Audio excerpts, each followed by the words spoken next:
అండి, అందరికీ నమస్తే. ఎలా ఉన్నారు? బాగున్నారా? అందరూ బాగుండాలి, అందులో మేము ఉండాలండి.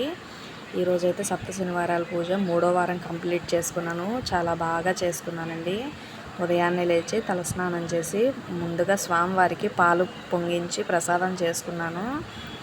స్వామివారి మీద ధ్యాసతో నిజంగా అమృతంలాగా కుదురుతుందండి. పాయసం మాత్రం చిక్కటి పాలతో చేసుకున్నాను. పక్కనేమో నెయ్యితో జీడిపప్పు బాదం వేసి పక్కకు పెట్టుకున్నాను.